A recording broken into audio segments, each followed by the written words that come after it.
take up. I know Andrea's got a couple of our references, which we will definitely get to today. We'll see. Yeah, we'll see. That's certainly 10 which is all that counts, right? Just remember, only 10. Maybe 8 and 10. All right. Yeah.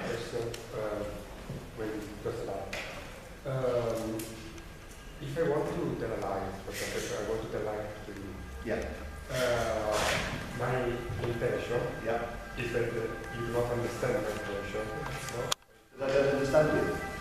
If I want to tell you a lie, and you understand that I'm telling you a lie, that doesn't work. That's not my scope, you know? Right. So how can you explain this situation? I mean, you said that when I say something, the meaning of what I say is my intention. It's even my partly determined by your intention, partly by the meaning of the sentence. Okay. Yeah. But in the case of a lie,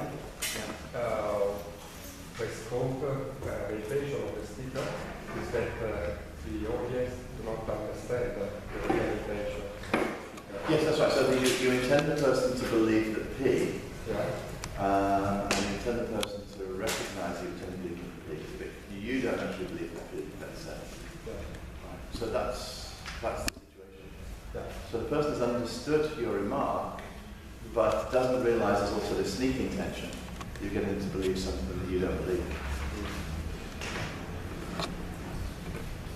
So everything is as normal. You're saying, I mean, roughly, lying and saying something false and just misleading is conversation implicating something false, more or less. And it's a little more complicated, but that's roughly the idea. So you say the P, if you don't believe the P, but you intend the person to believe the P, and to recognise that's what you intend, so on, then you've said the P and you've lied in saying the P, you weren't sincere. Okay, so in this case you say that my intention is only that other people believe in P, and that they recognise this, that you intend to believe the P. So the fact that I want to communicate that there's false belief, misleading belief, is not part of the intention. So it's not part of the overt intention. It's an intention, a private intention that you have, but it's not part of the M intention. No. It's a private intention you have separately. Is that I want them to believe this, but actually it's false.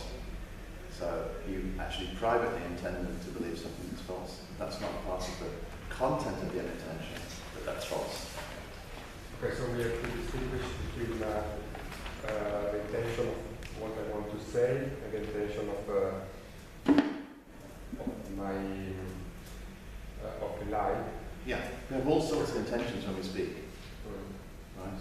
And one of them might be to mislead somebody somewhere. Yeah, that doesn't conflict with the idea that what you're actually saying, what you mean, is the P, even though you don't believe the P. So, yeah. Right, so instead of the sort of slides we've had the last few days, what I'm going to do is there's a lot more text involved in this. Is actually use some of the pages from the paper that you've read or tried to read or intended to read or something. And this will enable us to sort of go through in a little more detail some of the trickier points that we're going to deal with this issue of silent reference. So I'll spend most of this morning talking about the notions of speaker reference more generally, and then this afternoon we'll spend the time just talking about the silent type cases. Okay, so this is not what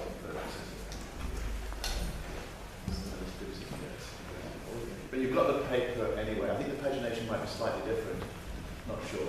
Anyway, so look, one of the things I talked about yesterday with semantic composition was, well, what sorts of things are we talking about? We're talking about the expressions, the contents the expressions have, the contents of utterances of the expressions have, or something else. Now, part of the claim of this course is that what the speaker is referring to, what the speaker means, are of paramount importance, not just in the context of conversation, that's not what we care about, which is true, but actually from a sort of theoretical standpoint too. When it comes to constructing a theory of meaning and a theory of reference, they're also the paramount notions, and the rest sort of spin off from that. That's the idea. So we take this idea very seriously, that what we care about in open talk, what people are saying, what people refer to, are in fact the notions we're trying to get to the heart of in doing philosophy of language. And the other notions we need are derivative. Because what we're trying to do is answer that master question, which itself assumes that we're trying to do things with language, and how we manage to do those things is absolutely vital to the way we interact with one another, and we're trying to understand how that works. Because there is no question about language, about communication, independently of that master question. There is no further question that's left over. That's the thought. So when we talk about reference, it's going to be just the same as when we talk about meaning. There are three things we could actually talk about, and which do get talked about in the literature. First of all, what the speaker referred to with an expression, or using an expression on a given occasion. What an utterance of that expression referred to, or what the speaker's utterance referred to, and what the expression referred to as uttered on that occasion. Now, maybe these all collapse into one another, maybe they don't, but it's an interesting fact that people in the literature talk these three ways, and sometimes they seem to be talking about the same thing, but sometimes they're quite careful to separate out these and say, we're not talking about the same thing. So you'll see a lot of literature where people will just move interchangeably between these. We're talking about reference, you know, what the speaker means. What the speaker means, what the utterance means, what the expression means, and they make no distinction. But then people come along and say, wait a minute, we should make a distinction. And the first person I'm aware of who comes along and makes this distinction says that he wants to distinguish between, say, 1 and 3, between what the speaker referred to and what the expression could, is Geach. And Geach makes a distinction between what he calls personal reference and expression reference or semantic reference. Right? He said, well, a person can refer to something, and that's a different notion from what the word refers to itself that the speaker uses. And Geach says, personal reference, he calls it, is completely irrelevant to semantics. You don't use it. We can ignore it. Pragmatics, we can use the word pragmatic. It's stuff we don't have to care about what people, personal reference, not interesting. Semantics of natural language concerns what the expressions refer to. Okay. Now, somebody else who says something very close to that, with one very slight but important difference, is Kripke. Kripke in defending Russell's theory of descriptions from a certain type of attack from Donnelly, says, look, we can make a distinction between what he calls speaker's reference and semantic reference. Speaker's reference, says Kripke, is not relevant to semantic reference, semantics more generally, except in one very special case where the speaker can refer to something, and then you can use a pronoun later on, and the pronoun can refer to whatever the speaker is referring to instead of what the previous word is referring to. There's interesting cases due to Lindsay that Kripke analyzes in this way. Okay, so at least for Geach and Kripke, they see there's an issue here, and they make they reach an interesting conclusion. Speaker reference, interesting, very interesting from the point of view of speech acts, not of relevance really to semantics. Very different from the view which was presented sort of in between the period of Geach saying this and Kripke saying that, which was Donnelly's view. I should say Linsky also himself, in 1863 or something like that, had a similar view. He said, well, look, you know, sometimes speaker reference, what the speaker referring to, that's really the important notion. Okay? Now, of course, there is a predecessor to all of this, somebody who thought of this, but not in terms of a distinction, but who thought speaker reference was the base, was the notion we should be interested in. And that was Strawson, back in On Referring in 1950. Strawson says, look, Russell's theory of descriptions, there's sort of big general mistake in this whole way of doing business. Russell and Frege and all these people have been concerned with words referring to things and sentences expressing propositions or sentences having truth conditions or something like that. And that's all wrong, says Strawson. It's people who make statements with truth conditions. It's people who refer. And Russell's theory is based on this faulty assumption about the way natural language works. So this goes back to what I was talking about yesterday, these two different approaches to the philosophy of language. One that's come out of the tradition of logic, which takes what the expressions are doing to be paramount, and this other tradition which has come out of sort of ordinary language, thinking about the way ordinary language is actually used, where the main object of interest seems to be what the speaker is doing with the language rather than what the language itself is the properties of the language itself. And Kripke and Geach and Grice, as we'll see, and Schiffer, are at least aware that, that these two traditions exist in parallel, and there are things to say that are, in fact, quite useful in relating the two. And Kripke makes some very vague gestures towards being a Gricean and seeing the distinction between semantic reference and speaker reference as being, as he says, instances of this Gricean distinction between what an expression means and what a speaker means. But there's a very important difference in how Kripke and Grice and Schiffer go about business here. Well, the Gricean, Grice and Schiffer, to me, for that matter, the idea is that you see speaker meaning as basic, and you derive this notion of expression meaning in terms of speaker meaning. And the same when it comes to reference. You take speaker reference to be basic, and you derive this notion of expression reference from a notion of speaker reference. That is, you define expression reference, semantic reference, in terms of speaker reference. But what Kripke does is actually the other way around. Kripke gives a definition of speaker reference which appeals to the notion of semantic reference. So Kripke's being a sort of part-time Gricean here. He wants to connect the two in some important way, in ways that perhaps Geach doesn't. But there's a reversal of the order of explanation. Whereas the Gricean takes the speaker-based notion to be basic and defines the expression-based notion in terms of it, Kripke does it the other way around for semantic reference and speaker reference. So he's not really a pure Gricean when it comes to this notion of reference. Now, I've talked a lot about this sort of issue with him in the last few years, and I think he's definitely warming to the idea that the connection between semantic reference and speaker reference is tighter than he may have been thinking about it, 30 years ago when he was writing about this. But anyway, we can look at some of this. Yes? Yeah, the distinction between these two approaches. About what, sorry? The distinction between these two approaches. The two approaches, yeah. Kripke one and Grice Schiffer. Yeah. Yeah. You're assuming that Kripke too is interested in the metaphysical. Yeah. In a metaphysical analysis. I'm not sure that this is what Kripke is. No, I think that's right. For. Yeah, I think that's absolutely right. I think because he's a serious skeptic about a lot of these issues, and I suspect he does not think that you can give a complete constitutive reduction of, say, semantic reference to speaker or vice versa. I suspect he believes that's just not going to work either way.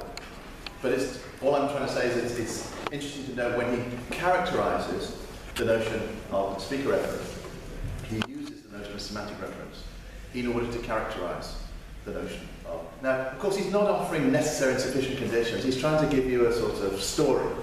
Never a theory with Kripke, right? It's just a story about. So he's trying to say, look, here's this notion of speaker reference, and here's what it is.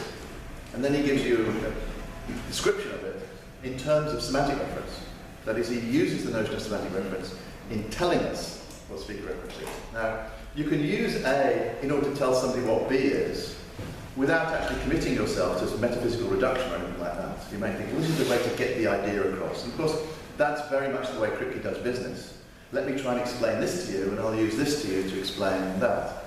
There's no commitment in that to metaphysical reduction. Absolutely not. That's right. And in fact, there's good reason to think that Kripke is very reluctant to think that this metaphysical reduction can even be carried through for even the simplest cases. I think that's an increasingly common view in philosophy. People don't usually give, in the way they used to, these biconditionals you know, X knows that P if and only if blah, blah, blah, and then say, this is an analysis or a reduction. People tend not to talk that way anymore, it's true. And Kripke may be partly responsible for people being a bit more reluctant to talk that way. Yes? So the relation between, in the case of Kripke and Gibbs, the relation between speaker reference and expression reference is not the relation of determination, right? Because you say it describes one in terms of the other, yeah. So it's not a constitutive relation? Right, Kripke may in fact think that there's no possible constitutive story here. It's just literally a story to try and explain to you what I mean by speaker reference is this, and the easiest way to get the idea across to us is, look, here's what semantic reference is, and here's what speaker reference is. If you use this notion, you can throw some light. And like I just said, it doesn't follow that Kripke thinks there's a real, genuine, constitutive story here. It's just that the way it's explained is in terms of semantic reference. Whereas for Grice and Schiffer, they're actually precluded from going that way. So you're not allowed to even use the semantic notion in explaining the speaker notion, because the whole point is to somehow get analyses of these speaker-based notions which don't presuppose anything about semantic notions or language or anything like that, and then creep up on the semantic notions afterwards. Yeah. So there's a different sort of project in a way, but of course they're still involved in giving you an explanation of the sort of thing they mean, and the Gricean is simply precluded from doing something which Kripke's doing. But it's the same thing as you said the other way around for Grice and you. So in your case, the speech reference does not constitute the semantic reference. Well, for the Gricean, it does. The speaker reference is part of the constitutive story about what semantic reference is. Yeah, so it's quite different, yeah. All right. Now, as I said, I think on the first day, this idea of the expression itself having a reference is the dominant one in contemporary semantics, not this idea of the utterance. So if you distinguish here between 2 and 3, so the Gricean starts with this notion 1 here. Traditional semantics tends to start with something like 3, what the expression referred to, and then you've got to relativize it in some way because you've got words like I and you and here and now and this and that. So it can't just be what there is. The expression just refers to all on its own. It's got to be relative to something or other, or in the context of something or other. So the story is we talk about what the expression referred to as it was uttered on a given occasion, or relative to a given utterance, or relative to a given context, or something like that. There's some notion of relativization that gets in. But then there's a different story altogether, which is supposed to get rid of the relativization by simply packing everything into this idea of the utterance. So there's only one word, E, in English, let's say this. There's only one word, this. So to talk about what that one thing refers to relative to a given occasion of utterance, or relative to a given context of utterance, is very different from talking about what 2 refers to. For 2, there are an indefinite number of utterances of E. And it's that thing, the utterance of it, that has a reference on the story by 2. So it's a different type of story. And of course, there's been arguments in literature. Perry and Crimmins, for example, want to talk about what utterances or uses of expressions refer to, whereas traditional sort of Kaplan-style semantics wants to talk about what the expression refers to relative to context. And they give different results in different for different types of examples. I mean, it makes one thing that's very advantageous about 3 that Kaplan and Nathan Salmon and others have talked about is you can define notions of validity for languages that contain contextual indexable expressions if you work with a semantic notion that takes expressions and expression types that is relative to utterances or relative to context, which you can't do with 2. Okay, so there does seem to be some technical advantage to doing things in way 3. I think there are further technical advantages, which I'll get to in a minute. What I argue is doing a sort of pincer movement here. I want to say, let's get rid of 2. In fact, what we can do, anything that anybody could have ever wanted to do with 2, the idea of what utterances refer to, can already be accomplished by talking about what speakers are referring to and what expressions are referring to. As it gets squeezed out. Now I think the same for meaning. As I said, I think yesterday, I take the idea very seriously. The expression